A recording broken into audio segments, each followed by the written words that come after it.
स्वागत है आप सभी का मेरे चैनल हिंदी नॉवल स्टोरी पर। अच्छा लगे टू लाइक कमेंट सब्सक्राइब जरूर करें। 231 एनिवर्सरी पार्टी। हम तुम्हारा छोटा भाई बात कर रहा है। बहुत लंबा समय हो गया मैंने तुम्हें कॉल नहीं किया था। मैं अभी वाई सिटी में हूँ। मैंने तुम्हें फ़ोन इसलिए किया था ताकि तुम्हारा हाल चाल पूछ सकूं। क्या तुम ठीक हो? रुद्र अपने मन में सोचता है। मोहित का अंदाजा सही था, इसने सच में अपनी बहन को कॉल किया। रुद्र, हाँ मैं ठीक हूँ और मुझे पता चला था कि तुम यहाँ पर हो। कार्तिक, तुम्हें पता चला मतलब तुम्हें किसने बताया? रुद्र, एरिक ने। कार्तिक अपने मन में कहता है उस पर भरोसा करना सच में बेकार है। फिर क्यारा से कहता है, हाँ मैं अभी उसी के साथ हूँ और प्लीज डैड को इस बारे में मत बताना। मुझे वाई सिटी में कुछ काम है और मैं नहीं चाहता डैड और दादाजी दोनों इंटरफेयर करें। तुम मेरे वाई सिटी में रहने की बात तुम खुद तक ही रखना। मैं दादाजी की एनिवर्सरी के दिन घर आ जाऊंगा। रुद्र को कोई एतराज नहीं था। उसे वैसे भी कार्तिक के किसी भी मामले में इंटरफेयर करने की कोई इच्छा नहीं थी, इसलिए उसने कहा, ठीक है। कार्तिक एक पल के लिए चुप हो जाता है, फिर थोड़ी देर की शांति के बाद बोलता है, क्या तुम सच में ठीक हो? मेरा मतलब है तुम्हें कहीं कोई दिक्कत तो नहीं है? हाँ मैं ठीक हूँ, मैंने तुम्हें अभी बताया तो, लेकिन तुम बार बार ये सवाल क्यों कर रहे हो? रुद्र को पता नहीं था आखिर कार्तिक उससे जानना क्या चाहता है। उसे यह समझ नहीं आ रहा था और एक ही सवाल उससे बार बार क्यों पूछ रहा है, क्या वह ठीक है या नहीं। ऐसा कुछ नहीं है, बस ऐसे ही जानना चाहता था। ठीक है, मैं तुम्हें बाद में फोन करता हूँ और अपना ध्यान रखना। इतना कहकर कार्तिक फोन कट कर देता है। रुद्र फोन की ओर देखते हुए अपने आप से कहता है, ये बार बार में मेरा हाल चाल क्यों पूछ रहा था? क्या इसे पता है कि कल मुझ पर किसी ने अटैक किया था? फिर इस विचार झटकते हुए बोला, नहीं ऐसा नहीं ये हो सकता। अभी तक मोहित और आरव के अलावा किसी को भी ये नहीं पता है और मोहित और कार्तिक ने अभी तक एक दूसरे से बात नहीं की है। इसका मतलब इसे इस बारे में कुछ नहीं पता हो सकता। शायद हो सकता है इतनी लंबे समय बाद अपनी बहन से बात की हो, इसीलिए उसकी फिक्र हो। रुद्र इस बात पर ज्यादा ध्यान नहीं देता और अपने काम पर लग जाता है। अंडरस्को। कुछ दिन ऐसे ही बीत जाते हैं और इन दिनों में आरव ने क्यारा को इग्नोर किया था। वह अपनी नजरें क्यारा से नहीं मिला पा रहा था। वह जब भी क्यारा के सामने आता था वह दूर से ही निकल जाता था। रुद्र ने कई बार कोशिश की, लेकिन आरव हर बार क्यारा को अवॉइड करने की कोशिश करता था। इसलिए रुद्र ने डिसाइड कर लिया था कि अब वह आरव से एनिवर्सरी पार्टी के बाद ही बात करेगा। अंडरस्को। एनिवर्सरी का दिन कश्यप मैंशन को एक दुल्हन की तरह सजाया गया था। कश्यप मैंशन काफी सुंदर लग रहा था। मैंशन के गेट के बाहर एक एक करके लग्जरी गाड़ियों की लाइन लगती जा रही थी। वहां पर आने वाले गेस्ट भी वीआईपी थे। इस पार्टी में एंटरटेनमेंट इंडस्ट्री के जाने माने सितारे भी वहां पर आए थे और दूसरी एंटरटेनमेंट कंपनियों के ऑनर्स भी वहां पर आए थे। कॉर्पोरेट वर्ल्ड से बिजनेसमैन आए थे। साथ ही राज कश्यप के माफिया के साथ कनेक्शन होने के कारण इस पार्टी में माफिया के लोग भी आए थे, लेकिन वह लोग काफी शरीफ बनकर आए थे। उनकी आइडेंटिटी के बारे में ज्यादा लोगों को नहीं पता था। उनकी हमेशा डबल आइडेंटिटी होती थी, एक बिजनेसमैन की होती थी और जो कि पब्लिक के सामने दिखने के लिए होती थी, और दूसरी माफिया की होती थी जो कि लोगों से छुपाई जाती थी। और डार्क ईगल माफिया वर्ल्ड की सबसे बड़ी ऑर्गेनाइजेशन में से एक थी, इसीलिए वहां पर ज्यादा से ज्यादा लोग आए थे। आर्ट क्रिएटिव एंटरटेनमेंट कंपनी के भी कुछ पॉपुलर आर्टिस्ट इस पार्टी में मौजूद थे, जैसे अर्नव, श्वेता, राजेश और भी दूसरे लोग उपस्थित हैं। राज कश्यप और उसकी पत्नी सावित्री कश्यप की 50वीं शादी की सालगिरह की एनिवर्सरी पार्टी का पूरा अरेंजमेंट श्रेया ने किया था और इस बात से कोई भी इनकार नहीं कर सकता था कि श्रेया ने अरेंजमेंट में कोई कमी थी। इसे एक परफेक्ट हाई क्लास पार्टी कहा जा सकता था। श्रेया आने वाले गेस्ट को वेलकम कर रही थी। उसने पीच पिंक कलर का गाउन पहन रखा था, उसके बाल खुले थे, वो बहुत ही सुंदर लग रही थी। तभी पीछे से आवाज आती है, श्रेया आज तुम स्वर्ग से उतरी हो, अप्सरा लग रही हो, मन कर रहा है तुम्हें देखता ही रहूं। इतना सुनकर श्रेया पीछे देखती है। उसके सामने ग्रे कलर के 3 पीस टक्सीडो पहने हुए निखिल खड़ा था। निखिल की ओर देखकर श्रेया मुस्कुरा देती है और उसके गले लग जाती है। तुम आ गए, मैं तुम्हारा कब से इंतजार कर रही थी। इतनी देर कहाँ लगा दी थी तुमने? माई बेबी, आखिर मैं पहली बार तुम्हारी पूरी फैमिली से मिल रहा हूँ तो थोड़ा तैयार होकर आना तो बनता ही था। वैसे तुमने बताया नहीं मैं कैसा लग रहा हूँ? निखिल ने चेहरे पर हल्की सी मुस्कान लाते हुए कहा। हैंडसम, फाइनली आज मैं तुम्हें दादाजी मिलवाऊंगी। मैंने फैमिली से बात कर ली है, आज हम अपनी सगाई की अनाउंसमेंट कर सकते हैं। क्या सच में? एक्साइटेड होते हुए निखिल ने कहा। हाँ सच में। वैसे तुम वो गिफ्ट लेकर आए हो ना जी, के बारे में मैंने तुम्हें बताया था। हाँ डैड ने उसका इंतजाम कर लिया था, इसलिए फिक्र करने की जरूरत नहीं है। वैसे मानना पड़ेगा उससे खोजने में हमें काफी प्रॉब्लम हुई। वो तो होगी ही ना, वो बेसकीमती जो है, लेकिन वो जरूरी था क्योंकि मैं नहीं चाहती थी तुम्हारी फैमिली का इंप्रेशन दादाजी के सामने बुरा हो। मैं समझ सकता हूँ, और आज मुझे तुम्हारी पूरी फैमिली को देखने का मौका मिलेगा, वरना मोहित के अलावा मैं तुम्हारे किसी भाई बहन को नहीं जानता हूँ। निखिल ने कहा। ये सुनकर श्रेया के चेहरे पर एक पल के लिए उदासी छा जाती है, लेकिन वह अपनी इस उदासी को निखिल को नजर नहीं आने देती है और बोली, ये बताओ तुम्हारी फैमिली कहाँ है? क्या वो लोग नहीं आए? ऐसा कैसे हो सकता है, शहर की इतनी बड़ी पार्टी हो और मेरे पिता यह आने का मौका छोड़ दे। सही कहा मेरे बेटे ने, निखिल के पीछे से आवाज आती है। ये अनिल आहूजा था। वो अपनी वाइफ के साथ खड़ा था। श्रेया उन्हें देखकर हेलो कहने के लिए अपना हाथ आगे बढ़ती है। हेलो अंकल, हेलो आंटी, कैसे हैं आप लोग? हम तो ठीक है, लेकिन तुम्हारे अलावा तुम्हारे परिवार के सदस्य कहाँ है? अभी तक कश्यप फैमिली से कोई नजर नहीं आया। मेरे फैमिली मेंबर कुछ ही समय में पार्टी को ज्वाइन करेंगे, श्रेया ने कहा। तो क्या इस बार आदित्य कश्यप की पूरी फैमिली को देखने का मौका मिलेगा क्या? अंकल वो क्या है ना, मेरे कजन हमेशा अपनी मन की करते हैं, इसलिए कहा नहीं जा सकता आपको वो आज देखने को मिलेंगे या नहीं, श्रेया ने कहा। फिर श्रेया अपने मन में सोचती है, क्यारा आज तक किसी भी पार्टी में नहीं आई है तो शायद वह आज भी नहीं आएगी। अनिल आहूजा कहता है, मैं उम्मीद करता हूं इस बार आदित्य कश्यप अपने फैमिली फंक्शन को पूरी फैमिली के साथ अटेंड करें, ताकि कम से कम हमें उनकी फैमिली के दर्शन करने का मौका तो मिले। ठीक है अंकल, आप पार्टी एंजॉय करें, मुझे बाकी में मेहमानों को भी देखना है। इतना कहकर श्रेया वहां से चली जाती है। श्रेया की जाने के बाद निखिल अनिल की ओर देखते हैं और उससे कहता है, डैड आप क्या करना चाहते हैं? आपको अचानक से आदित्य कश्यप की फैमिली में इतना इंटरेस्ट क्यों आ रहा है? क्योंकि मैंने सुना उनकी एक बेटी है, और उसके बारे में मैंने ये भी अफवाह सुनी है कि वह बहुत ही डरपोक और शर्मीला टाइप की लड़की है। इतना सुनते ही निखिल अंदाजा लगाते हुए कहता है, डैड इसका मतलब आप कहीं तुमने सही समझा, क्यों ना हम अखिल की शादी की बात उससे करें। डैड प्लीज अभी कोई भी ख्याली पुला मत बनाए, पहले मेरे और श्रेया का रिश्ता कंफर्म होने दीजिए। मैं नहीं चाहता आपकी वजह से हम दोनों के रिलेशन में कोई भी प्रॉब्लम आए है, क्योंकि मैं किसी भी कीमत पर श्रेया को खोना नहीं चाहता, क्योंकि मैं उसे सच में प्यार करता हूँ। इतना कहकर निखिल दूसरी ओर चला जाता है। अभी से क्या हुआ, ऐसा भी क्या कह दिया मैंने जो इसे बुरा लग गया? अपनी वाइफ की ओर देखते हुए अनिल ने कहा, आप निखिल को समझने की कोशिश कीजिए और सच में श्रेया से प्यार करता है, और वह नहीं चाहता कि किसी भी वजह से उसके रिलेशनशिप में कोई भी प्रॉब्लम आए। अनिल की वाइफ ने कहा, ठीक है फिर हम इस बारे में अगली बार सोचेंगे। 232 अर्नव और श्वेता की बहस। अभी से क्या हुआ, ऐसा भी क्या कह दिया मैंने जो इसे बुरा लग गया? अपनी वाइफ की ओर देखते हुए अनिल ने कहा, आप निखिल को समझने की कोशिश कीजिए, वह सच में श्रेया से प्यार करता है, और वह नहीं चाहता कि किसी भी वजह से उसके रिलेशनशिप में कोई भी प्रॉब्लम आए। अनिल की वाइफ ने कहा, ठीक है फिर हम इस बारे में अगली बार सोचेंगे, लेकिन फिर भी अगर आज आदित्य कश्यप की बेटी आती है तो मैंने अखिल से पहले ही उससे नजदीकी बनाने को कह दिया है।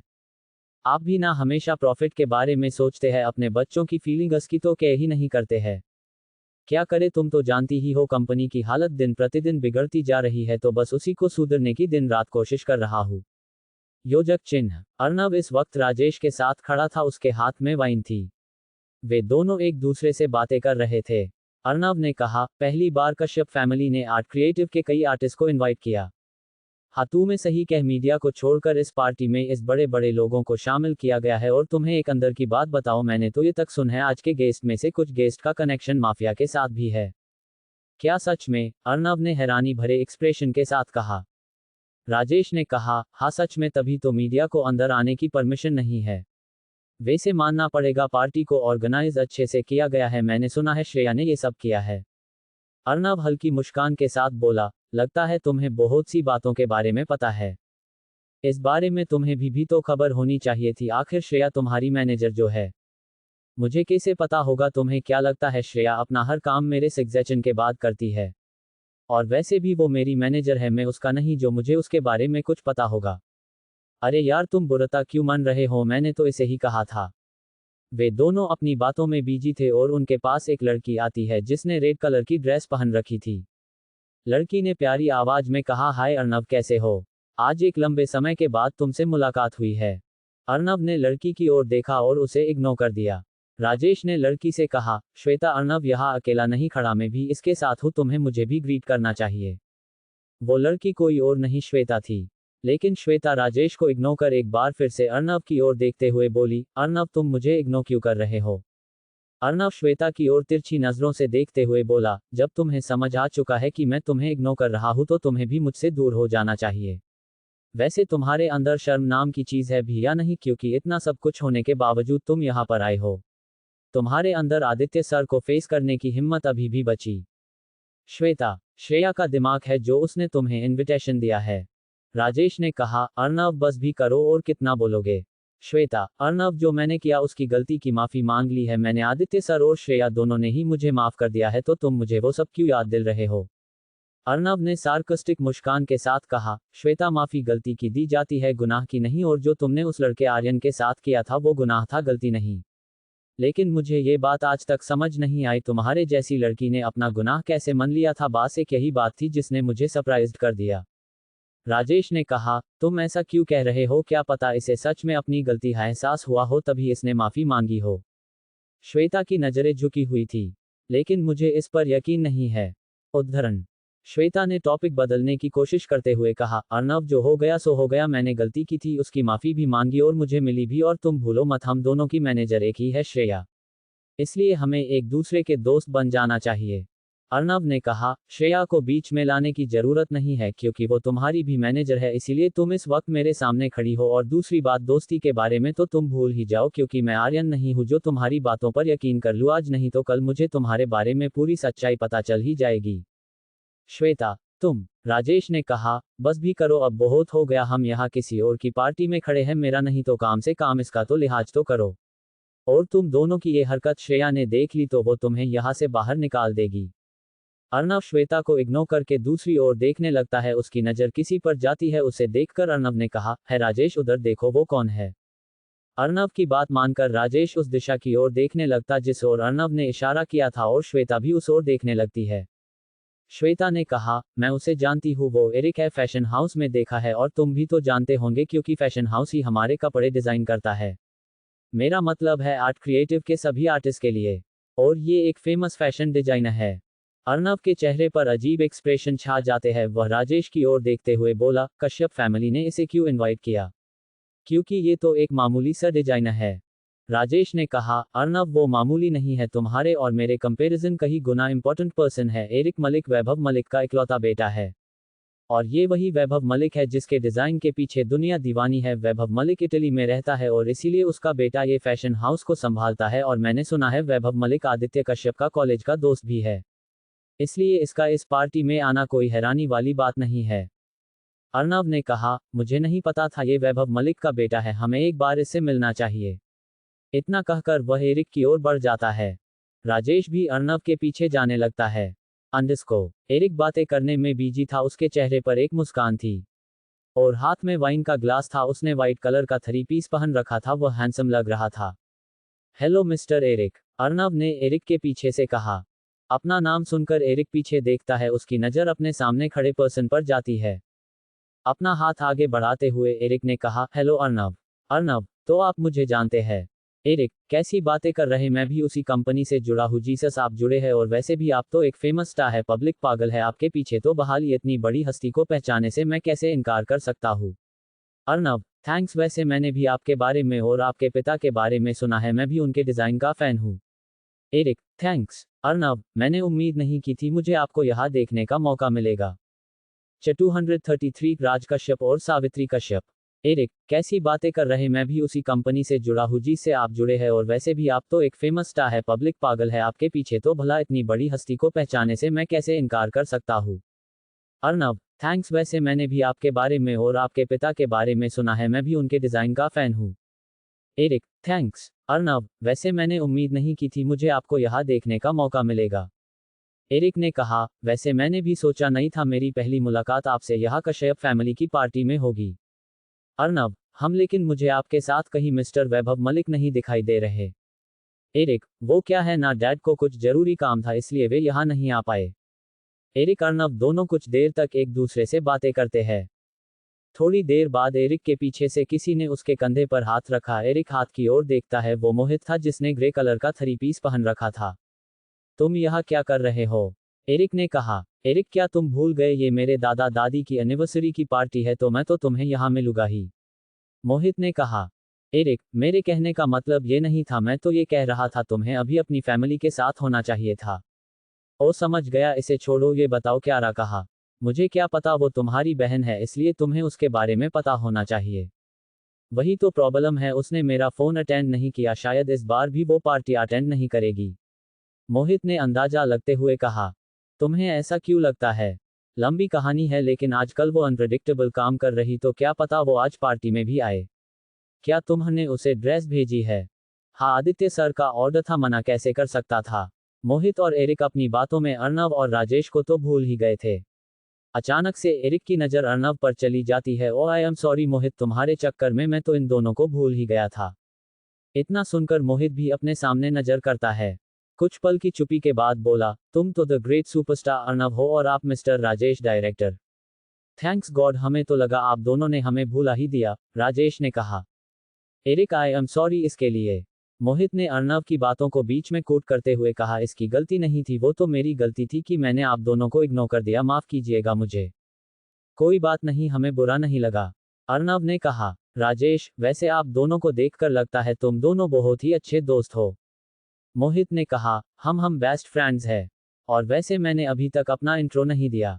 मेरा नाम मोहित है। हम तुम्हें जानते हैं क्योंकि तुम भी कम फेमस नहीं हो, राजेश ने कहा। मोहित, हम माफ करना, लेकिन मुझे एरिक को अपने साथ ले जाना होगा। आई होप आप दोनों को बुरा नहीं लगेगा। राजेश, अरे नहीं, हम भला दो दोस्तों के बीच कैसे आ सकते हैं। लेकिन अर्नव बीच में ही बोला, एक मिनट एरिक, क्या तुम बता सकते हो तुम दोनों कुछ देर पहले किसी क्यारा नाम की लड़की बारे में बात कर रहे थे। मोहित तिरछी नजरों से अर्नव की ओर देखता है, लेकिन कुछ कह पाता उससे पहले एरिक ने कहा, वो मेरी दोस्त है और मोहित की बहन है, लेकिन तुम उसके बारे में क्यों पूछ रहे हो? अर्नव, वो क्योंकि मैं भी किसी क्यारा नाम की लड़की को जानता हूँ, इसलिए मुझे लगा शायद कहीं तुम दोनों उसी के बारे में बात कर रहे हो।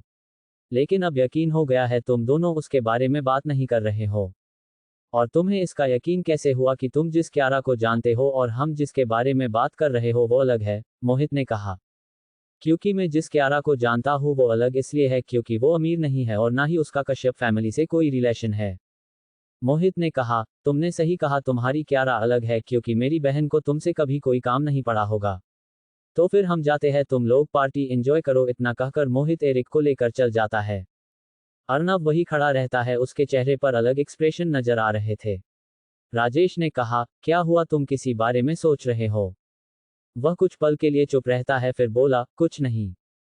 अंडरस्को। कुछ देर बाद हॉल में कुछ पलों के लिए सभी लाइट बंद हो जाती है, फिर अगले ही पल फोकस लाइट सीढ़ियों पर शो होने लगती है। सबकी नजरें सीढ़ियों पर जाती है जहां पर राज कश्यप अपनी वाइफ के हाथों में हाथ डाले खड़ा था। राज कश्यप ने डार्क ब्लू कलर का टक्सीडो पहन रखा था और व्हाइट कलर की शर्ट पहन रखी थी। उसके बाल सफेद और काले बालों का कॉम्बिनेशन थे, चेहरे पर हल्की बियर थी और साथ ही फिजिकली स्ट्रक्चर काफी मेंटेन था, जिसके कारण कोई भी देखकर उसकी उम्र का अंदाजा नहीं लगा सकता था। कोई भी ये नहीं कह सकता था कि राज कश्यप की उम्र असलियत में 75 साल है। और उसके बाहों में हाथ डाले सावित्री खड़ी थी, जिसने डार्क ब्लू कलर की साड़ी पहन रखी थी। 234 राज के लिए श्रेया का गिफ्ट। हॉल में कुछ पलों के लिए सभी लाइट बंद हो जाती है, फिर अगले ही पल फोकस लाइट सीढ़ियों पर शो होने लगती है। सबकी नजरें सीढ़ियों पर जाती है जहां पर राज कश्यप अपनी वाइफ के हाथों में हाथ डाले खड़ा था। राज कश्यप ने डार्क ब्लू कलर का टक्सीडो पहन रखा था और व्हाइट कलर की शर्ट पहन रखी थी। उसके बाल सफेद और काले बालों का कॉम्बिनेशन थे, चेहरे पर हल्की बियर थी और साथ ही फिजिकली स्ट्रक्चर काफी मेंटेन था, जिसके कारण कोई भी देखकर उसकी उम्र का अंदाजा नहीं लगा सकता था। कोई भी ये नहीं कह सकता था कि राज कश्यप की उम्र असलियत में 75 साल है। और उसके बाहों में हाथ डाले सावित्री खड़ी थी, जिसने डार्क ब्लू कलर की साड़ी पहन रखी थी। सावित्री ने बालों की हेयरस्टाइल के साथ जुड़ा बना रखा था, गले में नीलम का नेकलेस पहन रखा था, वह सुंदर लग रही थी। सावित्री के चेहरे पर मुस्कान थी, लेकिन राज के चेहरे पर कोई एक्सप्रेशन नजर नहीं आ रहे थे। उन्हें देखते ही हॉल में मौजूद सभी लोग तालियां बजाने लगते हैं। वे दोनों धीरे धीरे सीढ़ियों से नीचे उतार रहे थे और सभी के सामने पार्टी में आ जाते हैं। एक एक करके सभी गेस्ट राज और सावित्री को वेडिंग एनिवर्सरी की शुभकामनाएं देने लगते हैं। आज इस पार्टी में पूरी कश्यप फैमिली मौजूद थी, लेकिन अभी तक क्यारा और कार्तिक का कोई आता पता नहीं था। राज कश्यप के 3 बच्चे हैं, आदित्य, विनीत और वंदना।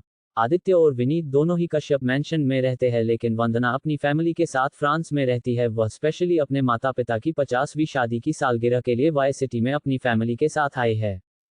हाल के सेंटर में राज और सावित्री खड़े थे। पार्टी में मौजूद सभी लोग उन दोनों की ओर देख रहे थे। वंदना अपने पति अरुण और बच्चों समीर और सिया के साथ खड़ी थी। विनीत अपनी पत्नी रवीना के साथ खड़ा था। श्रेया और मायरा भी उन दोनों के साथ खड़ी थी। मोहित एरिक के साथ खड़ा था। आदित्य अपनी पत्नी सविता के साथ खड़ा था और उन्हीं के साथ में राजीव खड़ा था। सविता आदित्य की ओर देखते हुए बोली, आदि परिवार के सभी सदस्य इस पार्टी में मौजूद है लेकिन कार्तिक और क्यारा दोनों ही अभी तक नहीं आए। कहते समय सविता के चेहरे पर टेंस भरे एक्सप्रेशन नजर आ रहे थे। आदित्य कुछ नहीं कहता, बस अपनी हाथ में पहनी वॉच की ओर देखता है। घड़ी में अभी 8 बज रहे थे। सविता ने आगे कहा, आदि आपने वादा किया था इस बार आप कार्तिक और क्यारा दोनों को ये पार्टी अटेंड करने के लिए बोलोगे, तो फिर वे दोनों अभी तक आए क्यों नहीं? अगर मोम डैड में सभी मेहमानों के सामने उन दोनों के बारे में पूछा तो हम क्या कहेंगे? सभी तुम फिक्र मत करो, वे दोनों जल्द ही आ जाएंगे। लेकिन आदि, सभी क्या तुम्हें मुझ पर यकीन नहीं है? ऐसा नहीं, लेकिन आप तो क्यारा को जानते ही है ना, उसे फैमिली पार्टी में इंटरेस्ट नहीं है। कार्तिक फिर भी आ जाए लेकिन क्यारा नहीं तो सभी वो भी आ जाएगी। मुझ पर यकीन रखो। सविता आदित्य की बात मान जाती है। आदित्य अपने बगल में खड़े राजीव की ओर देखता है। राजीव आदित्य की नजरों को देखकर समझ जाता है आखिर आदित्य उससे क्या चाहता है, क्योंकि उसने सविता और आदित्य की बात सुनी थी। डॉन टीवरी सर, मैं अभी पता करता हूँ वे दोनों कहाँ है। इतना कहकर राजीव वहां से चल जाता है। वहीं दूसरी ओर वंदना राज और सावित्री के पास जाती है, राज के पांव छूती है और अपनी मां के गले लग जाती है। वंदना ने ग्रीन कलर की साड़ी पहन रखी थी, उसके साथ मैचिंग नेकलेस पहन रखा था। वंदना, मां, पिताजी आप दोनों को 50वीं शादी की सालगिरह की हार्दिक शुभकामनाएं। सावित्री और राज, थैंक्स। सावित्री, मुझे बहुत खुशी है कि तुम यह आई। वंदना, मां कैसे नहीं आती, मैं अपने माता पिता का इतना खुशी का दिन कैसे मिस कर सकती थी। सावित्री अनपे नाती और नातिन की ओर देखती है और उन्हें अपने पास आने का इशारा करती है। इशारा मिलते ही वे सावित्री और राज के पास आते हैं। दोनों ही सावित्री और राज के पैर छूते हैं। अरुण भी उन्हीं के साथ खड़ा था। वंदना अपने हाथ में पकड़ा हुआ गिफ्ट सावित्री को देते हुए बोली, माँ, हमारी ओर से आपके लिए वेडिंग एनिवर्सरी गिफ्ट। सिया, नानी माँ, आप अपना गिफ्ट सबके सामने क्यों नहीं ओपन करती है? सावित्री, क्या ये सही रहेगा? राज, अगर आपकी नातिन चाहती है तो आप इसे खोल लीजिए। सावित्री सिया की बात मानकर गिफ्ट ओपन कर देती है। उसमें एक डायमंड का नेकलेस था जिसे देखकर सावित्री के चेहरे पर मुस्कान आ जाती है। सावित्री, बहुत ही सुंदर है। वंदना, थैंक्स माँ। वंदना और उसके परिवार के बाद विनीत और उसकी पत्नी आते हैं। उनके साथ मायरा भी खड़ी थी और वे भी राज और सावित्री को कांग्रेट्स कहते हैं और गिफ्ट देते हैं। उन्होंने भी एक डिमांड का नेकलेस ही दिया था। श्रेया भी राज और सावित्री के पास आती है और उन्हें कांग्रेट्स कहती है। मोहित भी वहीं पर खड़ा था। श्रेया चेहरे पर मुस्कान के साथ कहती है, दादाजी ये मेरा गिफ्ट है, आप अभी इसे खोल कर देखिए क्योंकि मैं आपके चेहरे के एक्सप्रेशन देखने के लिए इंतजार नहीं कर सकती। राज श्रेया की बात मानकर गिफ्ट ओपन करता है। वह पर मौजूद सभी लोग श्रेया के गिफ्ट का खुलने का इंतजार कर रहे थे। बॉक्स को ओपन कर उसे देखते ही राज के चेहरे पर मुस्कान आ छा जाती है। उस बॉक्स में एक वॉच थी जिसका डिजाइन थोड़ा एंटिक था। राज अपने हाथ में पहनी घड़ी को निकालकर श्रेया की दी हुई सिल्वर प्लेटेड घड़ी को पहन लेता है और श्रेया की ओर देखते हुए बोला, श्रेया तुम्हें ये घड़ी कहाँ मिली? श्रेया, दादाजी मुझे पता था आपको ये घड़ी चाहिए थी लेकिन आपको मिल नहीं पा रही थी क्योंकि इस पूरी दुनिया में ऐसी आज तक 3 ही घड़ियां बनी है और इसलिए इससे अच्छा गिफ्ट आपके लिए और क्या हो सकता है, तो बस मैंने इसे खोजने में अपनी पूरी ताकत लगा दी और देखिए 1 साल की मेहनत के बाद आखिरकार मुझे ये मिल ही गई। राज ने चेहरे पर मुस्कान के साथ कहा, हमें आपसे ऐसी ही उम्मीद थी। आप हमें कभी भी निराश नहीं करती है। ये सुनकर पार्टी में मौजूद सभी लोग हैरान रह गए थे। साथ ही अर्नव भी हैरान था। अर्नव ने राजेश से कहा, हमें श्रेया से ऐसी ही उम्मीद थी लेकिन जैसा सोच था इसने तो उससे भी आगे काम किया था। लगता है ये राज कश्यप को इम्प्रेस करने के लिए कुछ भी कर सकती है। राजेश, अब समझ आया आखिर क्यों श्रेया को कश्यप फैमिली के बिजनेस का वारिस समझते हैं। राज कश्यप सच में श्रेया से काफी ज्यादा इम्प्रेस है। अर्नव, विनीत बोला, श्रेया हमेशा से ही बहुत समझदार है, जो जानती है पिताजी को क्या चाहिए। मोहित, दादाजी और दादी जी मेरी तरफ से भी आपके लिए गिफ्ट, लेकिन ये श्रेया दी की तरह शानदार नहीं है इसलिए आपको इसे खोलने की जरूरत नहीं है। सावित्री, कोई बात नहीं, तुमने दिया यही बहुत बड़ी बात है। वैसे मुझे बहुत खुशी है, मेरे पोते पोतिया और नाती नातिन सभी मेरे साथ खड़े हैं। तभी सावित्री की बात को काटते हुए श्रेया ने कहा, दादी माँ आपके सभी पोता पोती यहाँ पर मौजूद नहीं है, क्या आप कार्तिक और क्यारा के बारे में भूल गई है? क्यारा और कार्तिक का नाम आते ही सभी मेहमान फुसफुसाने लगे थे। राज ये देखता है उसके चेहरे पर कुछ देर पहले जो सॉफ्ट एक्सप्रेशन नजर आ रहे थे वे कोल्ड हो जाते हैं। राज आदित्य की ओर देखता है जो इस वक्त सविता के साथ खड़ा था। आदित्य के चेहरे पर कोई एक्सप्रेशन नजर नहीं आ रहे थे। वही सविता के चेहरे पर टेंशन नजर आ रही थी, वह सावित्री से अपनी नजरें नहीं मिला पा रही थी। आदित्य राज दोनों एक पल के लिए एक दूसरे की आंखों में देख रहे थे। ऐसा लग रहा था वे दोनों बिना कुछ बोले ही आंखों के जरिए एक दूसरे से सवाल जवाब कर रहे थे। तभी राजीव आदित्य के पास आता है और उसके कानों में फुसफुसाते हुए बोला, मैंने कई बार क्यारा को फोन किया लेकिन वो जवाब नहीं दे रही है। और कार्तिक का पता नहीं है। आदित्य, अर्णव ने कहा, ये चल क्या रहा है? राजेश, देखते रहो सब पता चल जाएगा। एरिक अपने मन में सोचता है, क्यारा और कार्तिक दोनों कहाँ है, अभी तक ये पहुंचे क्यों नहीं? कार्तिक तो घर से मॉर्निंग में ही निकल गया था, तो फिर अभी तक आया क्यों नहीं? अखिल ने निखिल से कहा, भाई आपकी गर्लफ्रेंड ने अभी क्यारा का नाम लिया, ये कहीं वही तो नहीं जिसे हम जानते हैं? निखिल, नहीं ऐसा नहीं हो सकता। फिर अपने मन में सोचता है, अगर ऐसा हुआ तो मेरे लिए प्रॉब्लम बढ़ सकती है।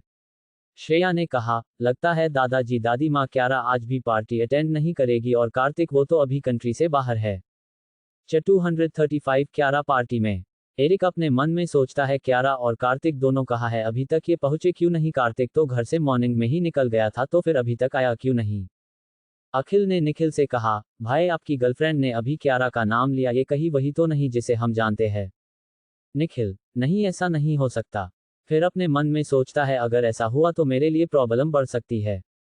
इस समय निखिल ही नहीं बल्कि पार्टी में मौजूद सभी लोगों के दिमाग में यही चल था। वही दूसरी ओर श्रेया राज से बोली, लगता है दादाजी दादी माँ क्यारा आज भी पार्टी अटेंड नहीं करेगी और कार्तिक वो तो अभी कंट्री से बाहर है।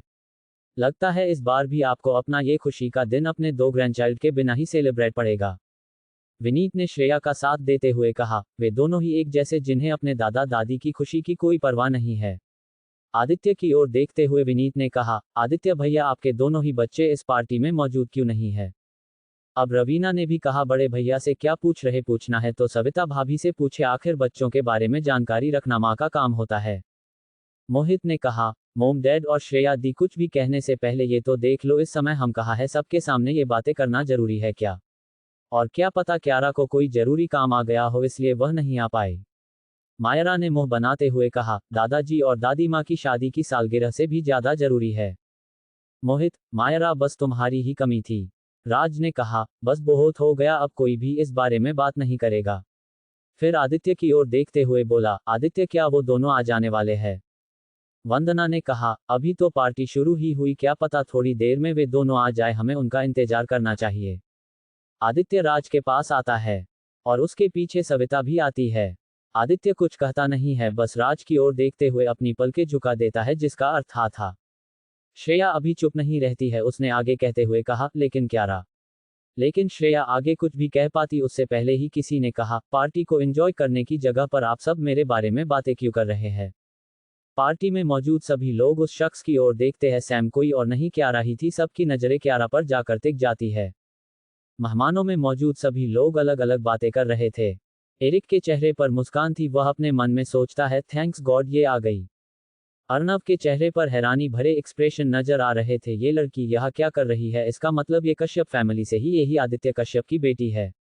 राजेश, मैंने इसे पहले का ही देखा है लेकिन मुझे याद नहीं आ रहा कहा। अर्णव राजेश का जवाब देते हुए बोला, तुमने इसे ऑडिशन में देखा था? राजेश, हाँ याद आया, ये सच में बहुत ही छुपी रुस्तम निकली, कभी सोच नहीं था इसे दूसरी बार यहाँ देखूंगा। श्वेता ब्लैंक एक्सप्रेशन के साथ खड़ी थी क्योंकि श्रेया की वजह से वह पहले से क्यारा के बारे में जानती थी और उसकी शक्ल देखते ही उसे वो सब कुछ याद आने लगता था जो क्यारा ने उसके साथ किया था। मैं इसके सामने नहीं आना चाहती, अगर इसका दिमाग घूम गया था तो कहीं मेरी सामहत ना आ जाए। इतना कहकर वह भीड़ में छुप जाती है ताकि क्यारा की नजरों के सामने ना आ सके। अखिल और निखिल का भी क्यारा को देखकर बुरा हाल था, उनके मुंह से तो कोई शब्द ही नहीं निकल रहा था। अनिल को कोई फर्क नहीं पड़ा था, उसके चेहरे पर तो एक मुस्कान थी क्योंकि उसने क्यारा का चेहरा नहीं देखा था, इसलिए उसे नहीं पता था कि ये वही लड़की है जिसे मरवाने की कोशिश उसने की थी, और ना ही वो अखिल और निखिल पर ध्यान देता है। रुद्र उर्फ क्यारा ने नेवी ब्लू कलर की ड्रेस पहन रखी थी, उसके बाल खुले थे, गले में एक छोटा सा पेंडेंट था, पैरों में हील्स पहन रखी थी। वह बहुत सुंदर लग रही थी, उस पर से नजरें हटाना नामुमकिन था। क्यारा कश्यप फैमिली के करीब जाती है। श्रेया अपने मन में बोली, ये सच में आ गई। क्यारा, दादाजी और दादी माँ माफ कीजिएगा, मुझे आने में देर हो गई। सावित्री हल्की मुस्कान के साथ बोली, देखा मुझे पता था मेरी पोती जरूर आएगी, बेवजह ही सब इसे कोस रहे थे, और कोई बात नहीं, तुम थोड़ी देर लेट आई तो क्या हुआ, तुम आ तो गई, यही बड़ी बात है। लेकिन राज कुछ नहीं कहता है। मोहित क्यारा के करीब जाता है और धीमी आवाज में बोला, थैंक्स गॉड तुम आ गई, तुम्हें पता नहीं है ये कितनी बड़ी मुसीबत आ जाती। क्यारा हम। सविता भी क्यारा के पास मुस्कुराते हुए आती है और उसके गले लग जाती है। मायरा ने कहा, अब क्यारा दी भी आ गई है तो हम फंक्शन को आगे बढ़ाते हैं, क्योंकि अब बड़े पापा और ताई जी दादाजी दादी माँ को गिफ्ट देने वाले थे और बाकी सभी भी अपने नंबर का इंत। 236 एंगेजमेंट अनाउंसमेंट। मायरा ने कहा, अब क्यारा दी भी आ गई है तो हम फंक्शन को आगे बढ़ाते हैं, क्योंकि अब बड़े पापा और ताई जी दादाजी दादी माँ को गिफ्ट देने वाले थे और बाकी सभी भी अपने नंबर का इंतजार कर रहे हैं। योजक चिन्ह। सभी लोग मायरा की बात से सहमत थे। कार्यक्रम को आगे बढ़ाया जाता है। आदित्य और सविता भी राज और सावित्री को गिफ्ट देते हैं। आदित्य ने भी एक rare antique art piece gift के रूप में दिया था। वही साइड में खड़े रुद्र के पास राजीव आता है और उससे धीमी आवाज में बोला, क्यारा क्या तुम अपने दादा दादी के लिए गिफ्ट नहीं लेकर आई? आदित्य सर ने कहा था तुम्हें मेरी हेल्प लेनी चाहिए लेकिन तुमने इनकार कर दिया और तुम खाली हाथ लिए खड़ी हो। तुम्हें राज सर को इम्प्रेस करने की कोशिश करनी चाहिए थी। ये कितना याचा मौका था लेकिन तुमने इसे बर्बाद कर दिया। रुद्र, राजीव अंकल थोड़ा सा इंतजार कीजिए, आपके सारे सवालों के जवाब आपको मिल जाएंगे। इसका मतलब तुमने कुछ प्लान किया है, कुछ ऐसा ही समझ लीजिए। वही दूसरी ओर श्रेया ने राज से कहा, दादाजी अब आपको सभी फैमिली मेंबर ने गिफ्ट्स दे दिया है तो अब मैं आपको किसी खास से मिलवाना चाहती हूँ। ये सुनते ही विनीत और रवीना के चेहरे पर मुस्कान आ जाती है, क्योंकि वो दोनों ही जानते थे आखिर श्रेया के कहने का क्या मतलब है। राज और सावित्री भी श्रेया का मतलब समझ चुके थे क्योंकि उसने पहले ही उन दोनों को इस बारे में बता दिया था। इसलिए राज श्रेया से कहता है, हम भी काफी देर से उस स्पेशल इंसान से मिलने का इंतजार कर रहे थे। आखिर हम भी तो देखे हमारी पोती ने अपने हमसफर के तौर किसे चुना है। सावित्री भी राज का साथ देते हुए बोली, हाँ श्रेया तुम किसका इंतजार कर रही हो, अब तो तुम्हारे दादाजी ने भी परमिशन दे दी। श्रेया, जी दादी माँ मैं अभी बुलाती हूँ। रुद्र, मोहित, सविता, आदित्य वे सभी अनजान थे आखिर राज और श्रेया किस बारे में बात कर रहे थे, लेकिन वे सभी इतना समझ चुके थे श्रेया किससे मिलवाने वाली है, वह अपने बॉयफ्रेंड से मिलवाने वाली है। श्रेया मेहमानों की ओर जाती है और निखिल के पास जाकर रुकती है। उसके चेहरे पर मुस्कान थी। वही निखिल शॉकिंग एक्सप्रेशन के साथ खड़ा था। उसे क्यारा को देखकर जो शॉक लगा था वह अभी तक उस शॉक से बाहर नहीं निकल पाया था। वह अंदर से डरा हुआ था। वह अपने डर को छुपाने की कोशिश कर रहा था लेकिन चाहकर भी अपने मन को शांत नहीं कर पा रहा था। अखिल भी निखिल के बगल में ही खड़ा था। रुद्र की नजरें उन दोनों पर जाती है। वे दोनों भी इस वक्त एकटक उसी की ओर देख रहे थे। रुद्र के चेहरे पर कोई एक्सप्रेशन नजर नहीं आ रहे थे। वही अखिल और निखिल दोनों ही डरे हुए थे। श्रेया निखिल को अप्रोच करती है और निखिल के हाथों में अपना हाथ डालते हुए श्रेया ने निखिल से कहा, निखिल चलो सब तुमसे मिलने का इंतजार कर रहे हैं। जैसे ही निखिल श्रेया के शब्द सुनता है वह रियलिटी में वापस आता है और श्रेया की ओर देखते हुए अपने चेहरे पर झूठी मुस्कान लेकर आता है। अपना सिर हाँ में हिला देता है। वही सब ये देख रहे थे। अनिल और उसकी वाइफ के चेहरे पर मुस्कान थी। वे जिस पल का बेसब्री से इंतजार कर रहे थे आखिरकार वो पला ही गया था। हाथों में हाथ डाले निखिल और श्रेया दोनों ही कश्यप फैमिली की ओर बढ़ रहे थे। श्रेया के चेहरे पर मुस्कान थी जबकि निखिल के चेहरे पर हिचकिचाहट नजर आ रही थी। वह श्रेया के सामने अपनी झूठी मुस्कान से अपनी हिचकिचाहट छुपने की कोशिश कर रहा था। दोनों ही राज और सावित्री के सामने आते हैं। श्रेया, दादाजी और दादी माँ, ये निखिल आहूजा मेरा बॉयफ्रेंड है। राज ने कहा, निखिल आहूजा तो तुम हो जिसने मेरी पोती का दिल चुराया है। ऐसी बात नहीं है, निखिल ने कहा। अरे अब ये मासूम बनने की एक्टिंग करना बंद करो। अगर मेरी पोती तुम्हें पसंद करती है और तुम दोनों एक दूसरे को लंबे समय से प्यार करते आ रहे हो तो क्यों ना आज ही के दिन हम तुम दोनों की सगाई की अनाउंसमेंट कर दे। आज से बेहतर दिन हमें कौन सा मिलेगा, दो काम एक साथ हो जाएंगे। सावित्री भी राज का साथ देते हुए बोली, आपने सही कहा, हमें इंतजार नहीं करना चाहिए। वैसे भी श्रेय ने हमें सब कुछ पहले ही बात दिया तो अब देर किस चीज की करनी। विनीत और रवीना भी साथ कहते हैं, पिताजी और माँ दोनों सही कह रहे हैं। श्रेया राज के गले लग जाती है, दादाजी थैंक्स। अरे इसमें थैंक्स की क्या बात है, तुम मेरी सबसे प्यारी पोती जो हो और तुम कुछ मांगो उसे हम मना कैसे कर सकते हैं। निखिल के चेहरे पर मुस्कान थी लेकिन वह अपनी आंख के एक कोने से हर 10-15 सेकंड के बाद क्यार की ओर देख लेता था। निखिल अपने मन में सोचता है, क्यार इस समय क्या सोच रही होगी क्योंकि इसने अभी तक कुछ नहीं कहा। इसका मतलब कि इसने अभी तक अपनी फैमिली को मेरे और अखिल के बारे में कुछ नहीं बताया। मिस्टर राज कश्यप को देखकर तो ऐसा ही लग रहा है जैसे उन्हें कुछ नहीं पता। अगर इन्हें कुछ पता ही नहीं है तो उस दिन डैड के ऑफिस में डाक ईगल के लोग किसके कहने पर आए थे। निखिल के दिमाग में इस वक्त कई सारे सवाल चल रहे थे। राज अनाउंसमेंट करते हुए बोला, आज मैं सभी के सामने अनाउंस करता हूँ कि मेरी सबसे बड़ी पोती श्रेया की सगाई निखिल आहूजा के साथ होगी। इतना सुनते ही सभी तालियां बजाने लगते हैं। पूरा हॉल तालियों की आवाज से गूंज रहा था। अनिल और उसकी वाइफ भी निखिल के पास आते हैं। राज ने अनिल की ओर देखते हुए बोला, मुझे उम्मीद है मिस्टर अनिल आहूजा को इस अनाउंसमेंट से कोई परेशानी नहीं होगी। अनिल, कैसी बातें कर रहे हैं मिस्टर कश्यप, भला मुझे क्या परेशानी होगी, बल्कि मैं तो बहुत खुश हूँ। चलिए अब दो परिवारों के बीच रिश्ता बनने जा रहा है और आपने सगाई की अनाउंसमेंट भी कर दी है तो क्या अब मैं आपको संबंधी कह सकता हूँ।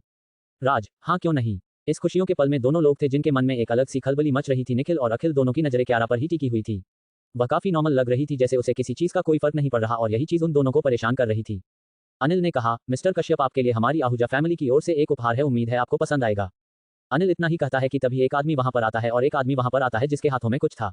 श्रेया के चेहरे पर एक मुस्कान आ जाती है क्योंकि वह जानती थी इसमें क्या था। अनिल ने प्राउडली कहा, मिस्टर कश्यप इसमें आपका फेवरेट आर्टिस्ट सतीश कुमार उर्फ एसके की पेंटिंग पूरी दुनिया मून नाइट के नाम से फेमस थी। अनिल की बात सुनकर राज की आईब्रो सिकुड़ जाती है। सिर्फ राज ही नहीं बाकी सभी लोग भी हैरान थे। रुद्र के चेहरे पर भी हैरानी भरे एक्सप्रेशन नजर आ रहे थे। 237 सतीश कुमार। अनिल ने प्राउडली कहा, मिस्टर कश्यप इसमें आपका फेवरेट आर्टिस्ट सतीश कुमार उर्फ एसके की पेंटिंग पूरी दुनिया मून नाइट के नाम से फेमस थी। अनिल की बात सुनकर राज की आईब्रो सिकुड़ जाती है। सिर्फ राज ही नहीं बाकी सभी लोग भी हैरान थे। रुद्र के चेहरे पर भी हैरानी भरे एक्सप्रेशन नजर आ रहे थे। अनिल ने अपनी बात को आगे बढ़ाते हुए आगे कहा, मिस्टर राज अपना गिफ्ट ओपन कीजिए, उम्मीद है आपको ये पसंद आएगा।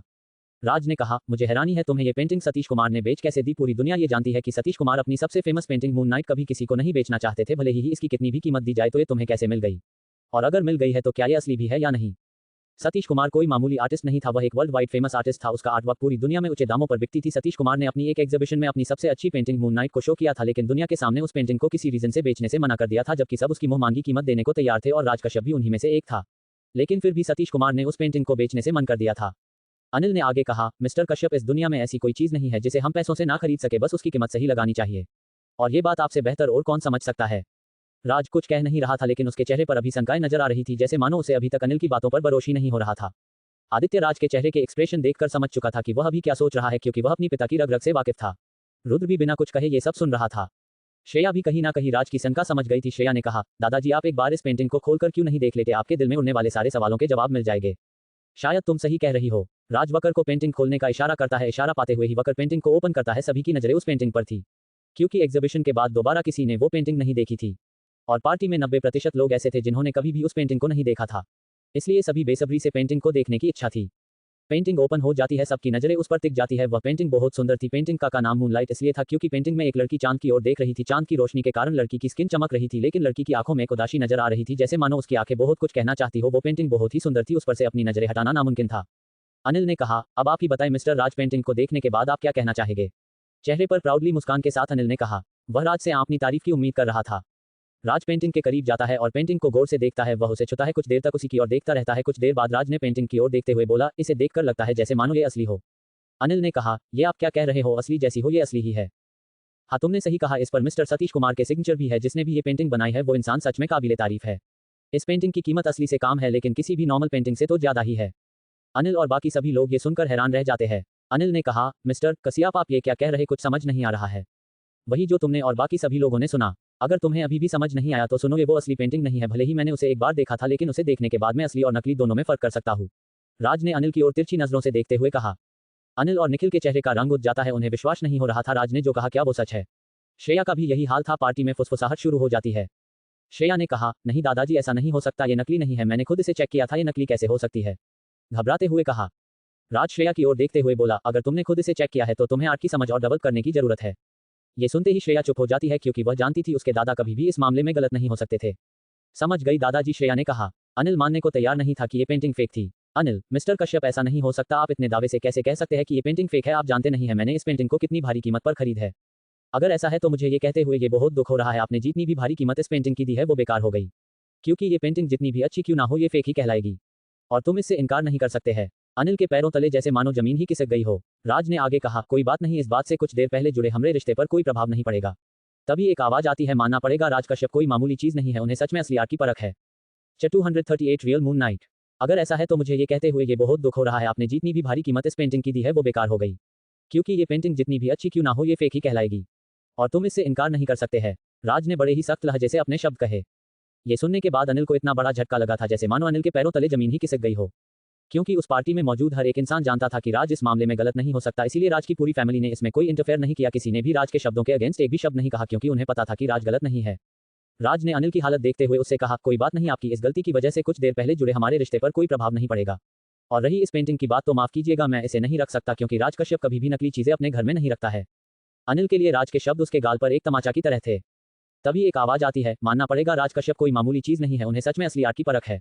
जैसे ही आवाज आती है सभी लोगों का ध्यान उस आवाज की ओर चला जाता है। पार्टी में मौजूद लोग उसी आवाज की ओर देखने लगते हैं। सामने एक आदमी खड़ा था जिसकी उम्र लगभग 60-65 के बीच में लग रही थी। फिजिकल काफी मेंटेन था, उसने ब्राउन कलर का टक्सीडो पहन रखा था, आंखों पर स्पेक्टकल्स थे, चेहरे पर काले और सफेद बालों का मिक्स वाली बियर्ड थी, उसके बाल भी काले और सफेद बालों का मिक्स थी। आदमी चलते हुए राज के सामने आता है। राज की नजरें उस आदमी पर ऊपर से लेकर नीचे तक जाती है। जब राज आदमी को पूरी तरह से ऑब्जर्व कर लेता है तो उसके चेहरे पर एक हल्की सी तिरछी मुस्कान आ जाती है। वह अपना हाथ आगे बढ़ाते हुए कहता है, सोचा नहीं था इस पार्टी में the great artist Satish Kumar को देखने का मौका भी मिलेगा। आपने हर बार हमारा इनविटेशन ठुकराया है, इसलिए इस बात पर थोड़ा विश्वास करना मुश्किल है कि इस बार आपने हमारा इनविटेशन स्वीकार भी किया और इस पार्टी में भी आए हैं।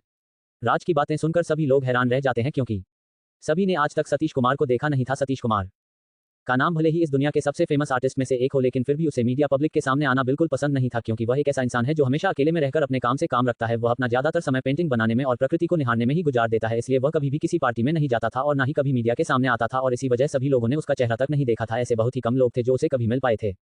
और राज और आदित्य भी उनमें से एक थे, इसलिए एक नजर देखते ही राज ने सतीश को आसानी से पहचान लिया था। सतीश ने अपना हाथ आगे बढ़ते हुए कहा, कंग्रेचुलेशन श्री कश्यप, आपको अपनी शादी की 50वीं सालगिरह की हार्दिक शुभकामनाएं। राज ने भी सतीश से हाथ मिलाते हुए कहा, शुक्रिया मिस्टर सतीश कुमार, मुझे बहुत खुशी हुई, क्या आप इस खुशी के मौके पर यहाँ आए। दोनों अपने हाथ अलग कर लेते हैं। अनिल सतीश के पास आकर कहता है, मिस्टर सतीश कुमार प्लीज जरा एक बार इस पेंटिंग को देखकर बताइए, ये पेंटिंग आपकी बनाई हुई है? क्योंकि मैंने इस पेंटिंग को आपके मैनेजर से ही खरीदा है, तो फिर यह नकली कैसे हो सकती है।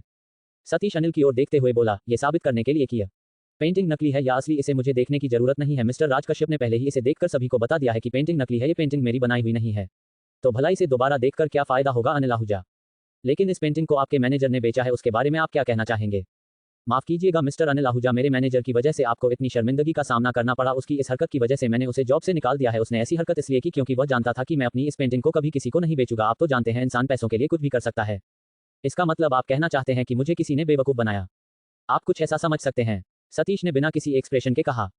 राज ने अनिल की ओर देखते हुए कहा, अनिल आहूजा अब इस मामले को यहीं खत्म करो, और मैंने पहले ही कह दिया था जो कुछ भी हुआ उससे हमारे रिश्ते पर कोई प्रभाव नहीं पड़ेगा, क्योंकि मेरी पोती तुम्हारे बेटे से प्यार करती है और इस मामूली सी बात के लिए मैं अपनी पोती का दिल नहीं तोड़ सकता, इसलिए अब तुम इस बात को यहीं खत्म करो।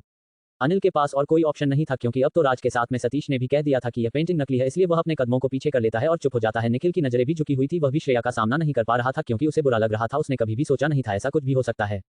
आदित्य भी सतीश के पास आता है और उसे हाथ मिलाता है। एक एक करके सभी लोग सतीश से मिलने लगते हैं, लेकिन रुद्र सतीश के करीब नहीं आता है, वह उसे दूर से ही देख रहा था।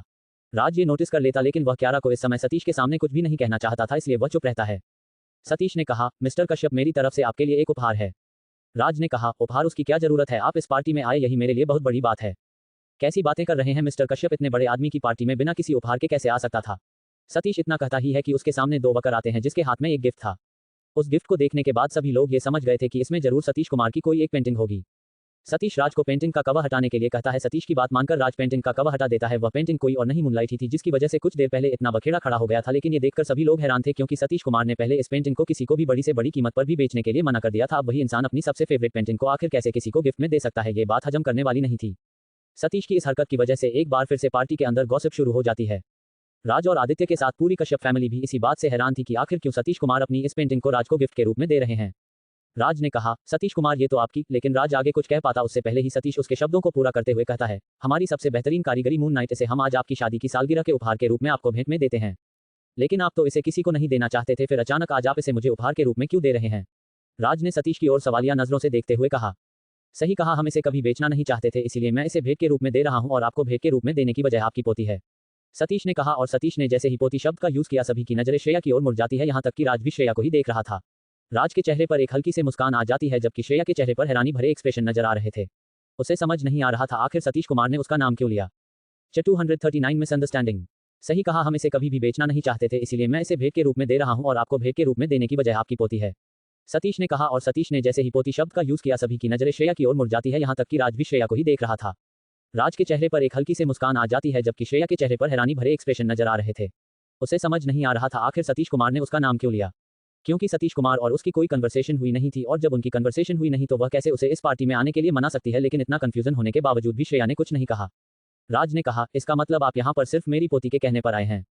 हाँ मिस्टर कश्यप, आपने सही समझा, मैं यहाँ पर सिर्फ आपकी पोती की वजह से आया हूँ, वरना आप तो जानते ही हैं मुझे कभी भी किसी की पार्टी अटेंड करना पसंद नहीं है, चाहे वह वीआईपी हो या नॉर्मल, इससे फर्क नहीं पड़ता है। राज, मुझे पता नहीं है मेरी पोती श्रेया ने आपको ऐसा क्या कहा है जिसकी वजह से आप इस पार्टी में आने के लिए तैयार हो गए, लेकिन मुझे मेरी पोती पर गर्व है और मुझे भरोसा है, और उसकी काबिलियत को जानते हुए मैं यकीन से कह सकता हूँ आपको मनाने में इसने बहुत मेहनत की होगी, श्रेया की ओर देखते हुए राज ने कहा।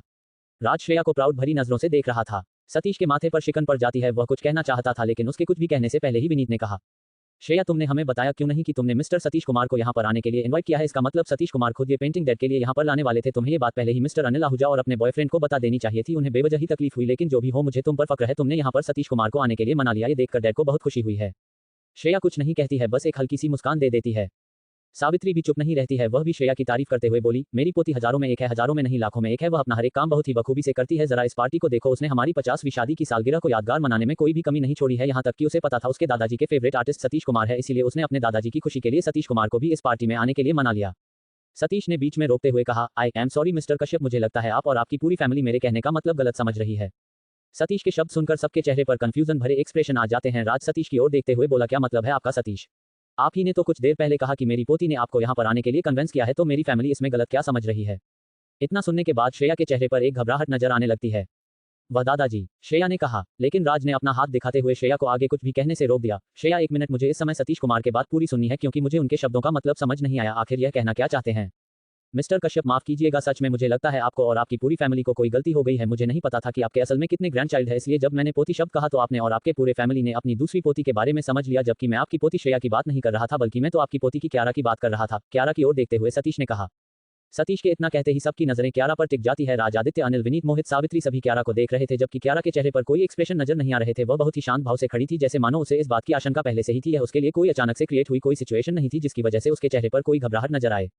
जब सभी की नजरें क्यारा को देख रही थी और कोई भी कुछ नहीं कह रहा था, जो आदित्य अब तक पार्टी में एकदम शांत था, वह सतीश की ओर देखते हुए बोला, क्या मतलब है आपका मिस्टर सतीश? कहीं आपका मतलब यह है तो नहीं कि आपको इस पार्टी में आने के लिए कन्वेंस करने वाली श्रेया नहीं बल्कि मेरी बेटी है?